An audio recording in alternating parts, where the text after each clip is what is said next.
구약성경 474쪽 사무엘하 8장 10절로 12절 말씀 제가 받들어 읽겠습니다. 도이가 그의 아들 요람을 보내 다윗 왕에게 문안하고 축복하게 하니 이는 하닷 에셀이 도이와 더불어 전쟁이 있던 터에 다윗이 하닷 에셀을 쳐서 무찌름이라. 요람이 은그릇과 금그릇과 놋그릇을 가지고 온지라. 다윗 왕이 그것도 여호와께 드리되 그가 정복한 모든 나라에서 얻은 은금 곧 아람과 모압과 암몬 자손과 블레셋 사람과 아말렉에게서 얻은 것들과 소바 왕 르홉의 아들 하닷 엑셀에게서 노력한 것과 같이 드리니라. 아멘. 예수님께서는 33년이라는 짧은 인생을 사셨고 십자가에서 비참하게 돌아가셨지만 후회 없는 인생을 사셨어요. 요한복음 19장 30절 말씀 보면 예수께서 신포도주를 받으신 후에 이르시되 다 이루었다 하시고 머리를 숙이니 영혼이 떠나가시니라. 여러분, 최후의 순간에 다 이루었다 이렇게 말할 수 있는 인생이라면 이보다 더 훌륭한 인생은 없을 것입니다. 바울도 감옥에 갇혀서 사형수로 죽을 날만 기다렸지만 후회 없는 인생을 살았어요. 디모데후서 4장 7절 말씀 보면 나는 선한 싸움을 싸우고 나의 달려갈 길을 마치고 믿음을 지켰으니. 여러분, 죽음 앞에서 나의 달려갈 길을 마쳤습니다 라고 고백할 수 있는 인생이라면 후회 없는 삶을 살았다고 봐도 무방할 것이에요. 여러분, 우리 모두 언젠가 죽을 거예요. 죽음 앞에서 후회 없는 인생이 되려면 어떻게 살아야 될까요? 돈을 많이 버는 인생, 후회 없는 인생이 될까요? 당대 최고의 부자였던 솔로몬 왕이 재물과 부유는 헛되다라고 고백을 했어요. 전도서 5장 10절 말씀 보면 은을 사랑하는 자는 은으로 만족하지 못하고 풍요를 사랑하는 자는 소득으로 만족하지 아니하나니 이것도 헛되도다. 여러분, 단순히 돈을 많이 버는 것으로 후회 없는 인생이 되는 게 아니에요. 진심으로 값지고 의미 있는 인생을 살려면 하나님께서 주신 말씀대로 미래를 준비하며 사는 인생이 되어야 정말 후회 없는 인생을 살 수가 있어요. 다윗은 하나님의 말씀을 들은 다음에 인생의 목표가 바뀌었어요. 인생의 목표가 생겼어요. 하나님께서는 하나님을 위한 집을 짓고 싶어하는, 하나님께서 명령하지도 않았는데, 하나님께서 요구하지도 않으셨는데 하나님의 집을 짓고 싶어하는 다윗의 마음을 아주 기특하고 갸륵하게 보셨어요. 그리고 다윗에게 이런 복된 말씀을 주셨는데, 첫째는 이름의 복이에요. 사무엘하 8장 13절 한번 보세요. 사무엘하 7장 13절, 사무엘하 7장 13절 말씀 보면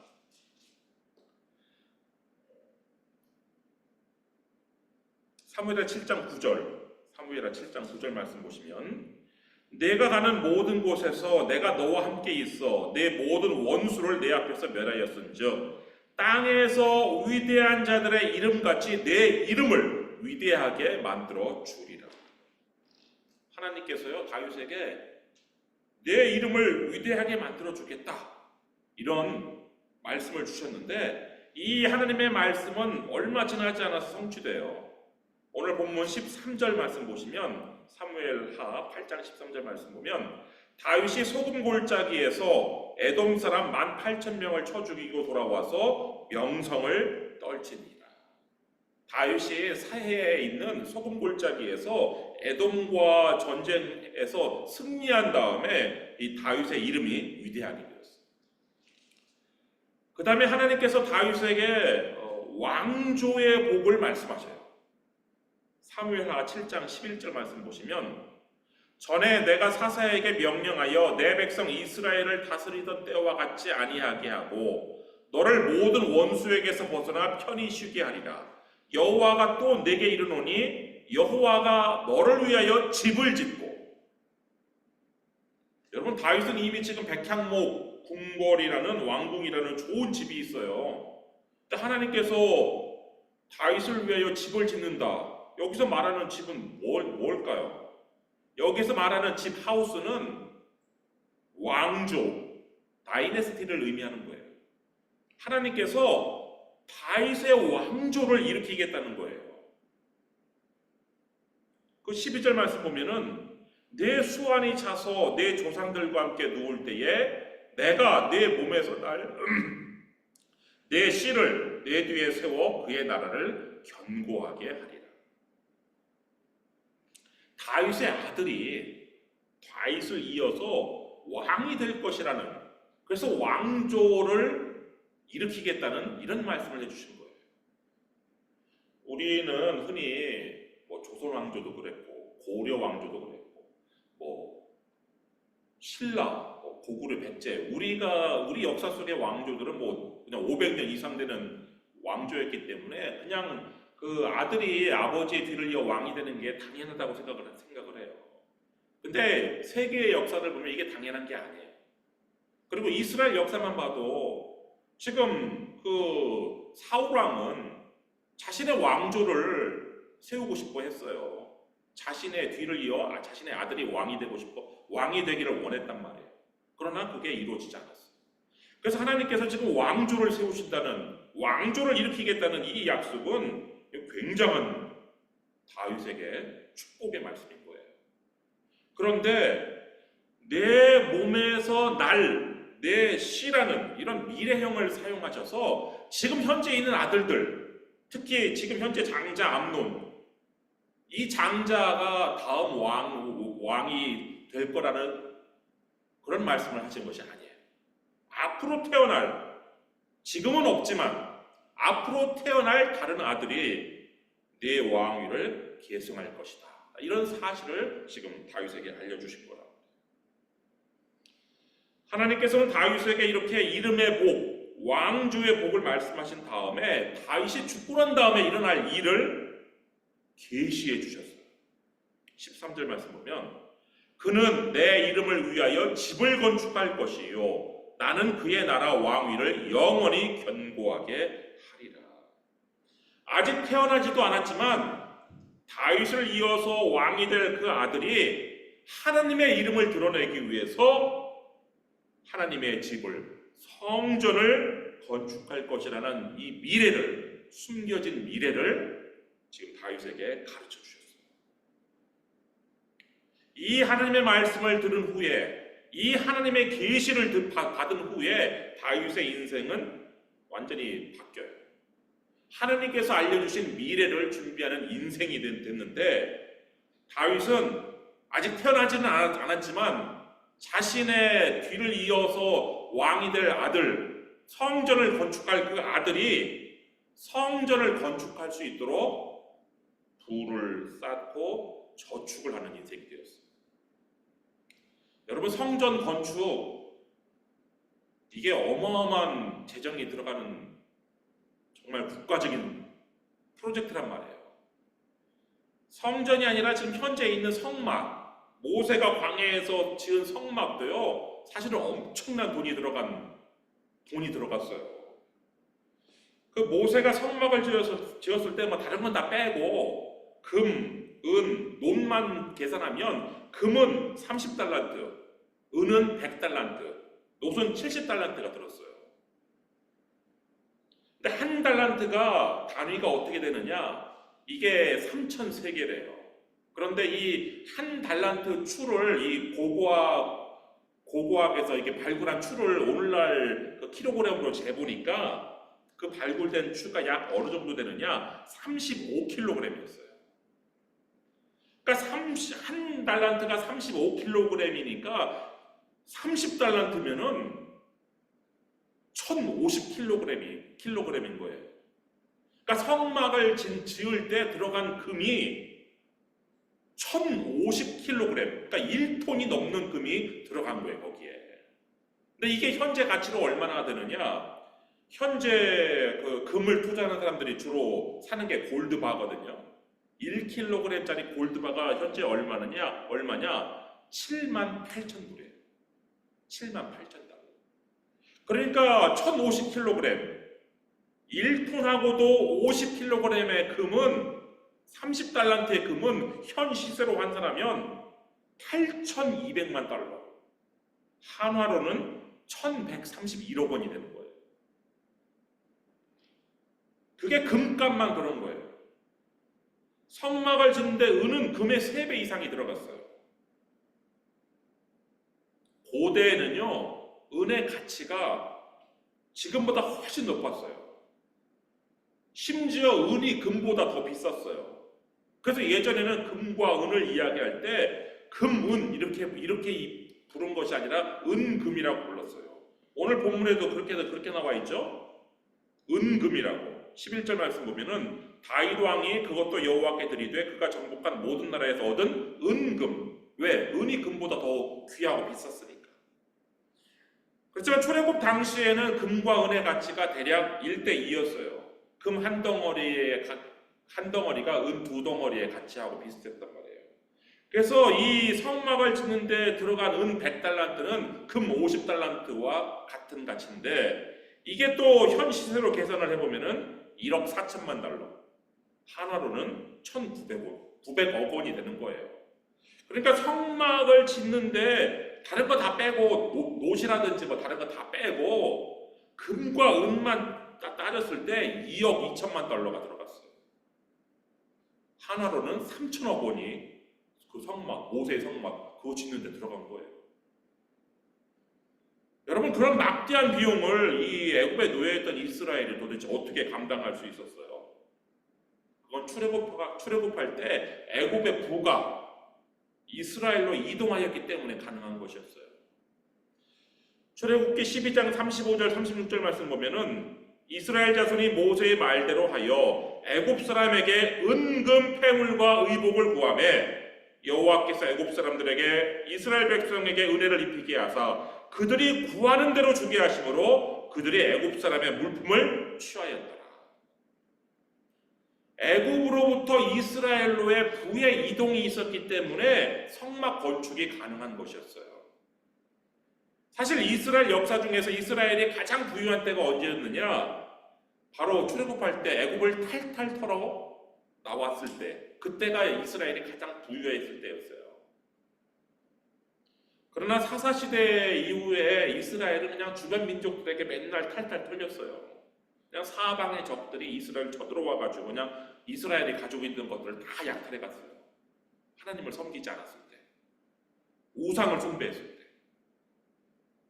이스라엘은요, 한 번도 먼저 적을 공격할 수 있는 힘이 없었어요. 그냥 항상 침략을 당하고 그것을 그냥 하나님 앞에 호소를 하면은 하나님께서 사사를 세워가지고 방어하는 이런 방어전만 했단 말이에요.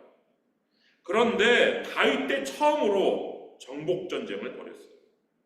그리고 이 다윗의 정복전쟁으로 부의 이동이 일어났어요.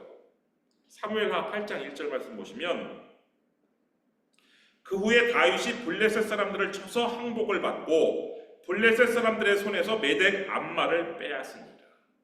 블레셋은 아주 이스라엘의 철천지 원수예요. 바로 옆에 붙어 있는데 늘 와가지고 이스라엘 거 다 뺏어가고 베들레헴에 막 수비대를 세워서 감시하고 이랬던, 그러니까 거의 블레셋의 식민지처럼 이스라엘이 살았었는데, 처음으로 다윗이 먼저 블레셋을 공격해가지고 블레셋의 항복을 받아내고 블레셋으로부터 메덱 암마, 이 메덱 암마는 그 가드의 다른 이름인데 블레셋의 5도시 중에서 가장 큰 도시가, 그래서 왕이 있었잖아요, 가드에. 그 큰 도시 가드를 빼앗았단 말이에요. 그리고 북쪽의 소바 왕국을 정복하고 이 소바 왕 하닷 에셀로부터 금과 노를 또 전리품으로 얻는데, 그 7절 말씀 보시면 다윗이 하닷 에셀의 신복들이 가진 금방패를 빼앗아 예루살렘으로 가져오고, 또 다윗 왕이 하닷 에셀의 고을 베다와 베로데에서 매우 많은 노를 빼앗습니다. 하나님께서는요, 다윗의 그 중심을 아시고 다윗이 지금 이런 정복 전쟁을 하는 목적이 하나님께서 알려주신 미래, 그 미래를 준비하는 성전을 건축하기 위해서 지금 준비하는 그것을 아시고 다윗이 어느 곳으로 출전하든지 승리를 안겨주셨어요.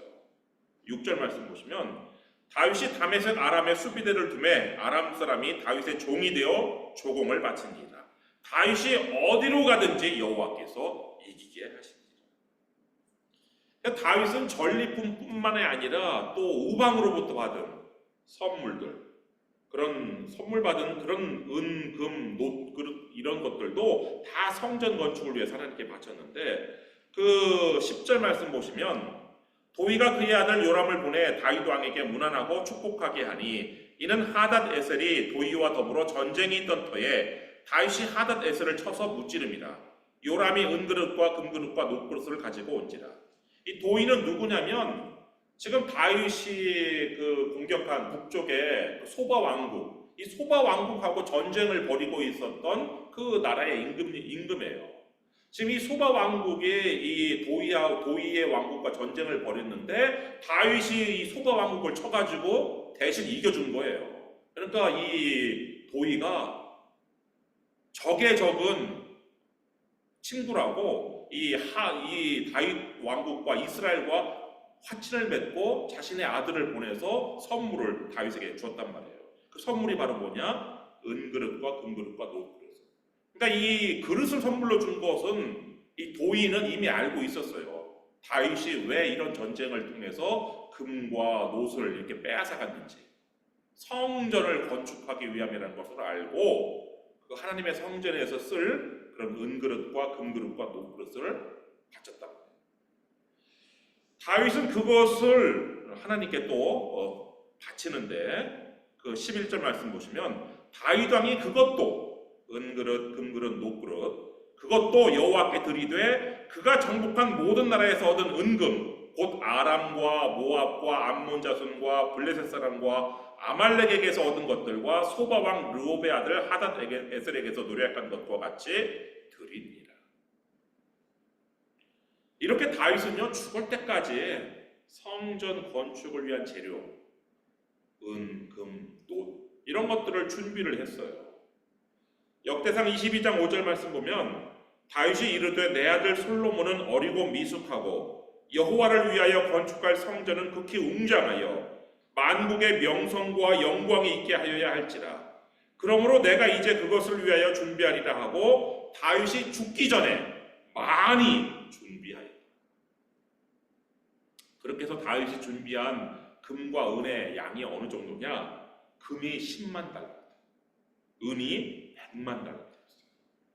역대상 22장 14절 말씀 보면 내가 환난 중에 여호와의 성전을 위하여 금 10만 달란트와 은 100만 달란트와 놋과 철을 그 무게를 달 수 없을 만큼 심히 많이 준비하였고 또 제목과 돌을 준비하였으나 너는 더할 것이다.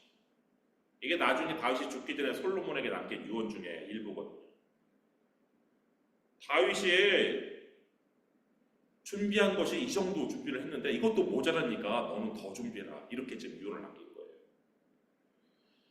다윗은 부의 이동으로 얻은 그런 은과 금뿐만 아니라 자신의 사유재산도 하나님께 봉헌을 했는데 역대상 29장 3절부터 5절 말씀 보면은 성전을 위하여 준비한 이 모든 것 외에도 내 마음이 내 하나님의 성전을 사모함으로 내가 사유한 금, 은으로 내 하나님의 성전을 위하여 드렸노니 곧 오빌의 금 3,000달란트와 수는 7,000달란트라. 모든 성전벽에 입히며 금, 은 그릇을 만들며 장인의 손으로 하는 모든 일에 쓰게 하였노니 오늘 누가 즐거이 손에 채워 여호와께 드리겠느냐 하는지라. 다윗은요 금 3,000달란트를 자기가 가지고 있는 그거를 따로 성전 벽을 입히기 위해서 드렸어요. 근데 이 금이 어떤 금이냐? 보통 금이 아니라 당시 최고의 금이라고 알려진 오빌에서, 이 오빌은요 서양 사람들에게는 황금의 나라라고 알려진 그런 나라예요. 그래서 그 황금의 나라 오빌을 찾으려고 대항해 시대에 막 항해를 하기도 했었는데, 그래서 그 태평양의 그 호주 옆에 있는 그 섬을 발견하고서는 이 섬이 이 솔로몬 왕 때 가져온 그 오빌이다라고 생각해서 그 섬들의 이름이 솔로몬 군도가 된 거예요. 그렇게 이 오빌의 금이라는 것이 아주 역사적으로 굉장히 알려진 그런 최상의 금인데 그 금 3,000달러를 하나님께 드렸단 말이에요. 거기다 또 은도 또 품질이 있어요. 순도에 따라서. 근데 최고의 은인 순도가 가장 높은 순은 7,000달란트. 이걸 또 하나님 앞에 즐겁게 봉헌했다. 이렇게 성전 건축을 위해서 부의 이동을 계획하고 실행했고 저축하고 봉헌했던 인생을 살았던 이 다윗은 마지막 죽을 때 모든 영광을 하나님께 돌려요.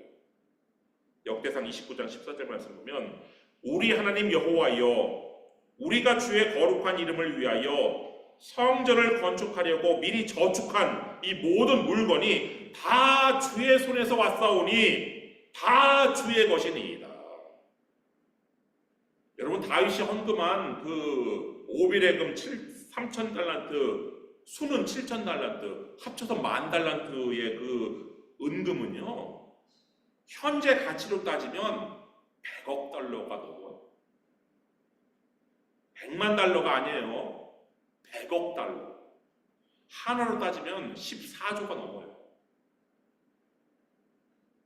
그 어마어마한 것을 하나님께 봉헌했음에도 불구하고 다윗은 하나님의 손에서 받은 것을 하나님께 바쳤을 뿐입니다라고 겸손히 하나님께 영광을 돌렸어요.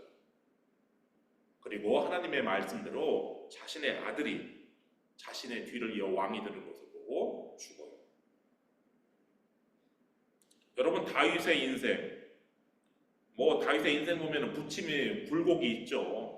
그렇지만 전반적으로 다윗은 하나님의 말씀대로 미래를 준비하면서 사는 인생을 삶으로 후회 없는 삶을 살았다고 볼 수 있어요. 여러분 다윗과 같이 하나님께 받은 말씀과 계시대로 미래를 준비한 인생은 후회가 없어요. 겸손히 하나님을 찬양하면서 그 생을 마감할 수가 있어요. 여러분도 하나님께 받은 말씀대로 미래를 준비하면서 후회 없는 인생을 사시기를 주님의 이름으로 축원합니다. 기도하겠습니다.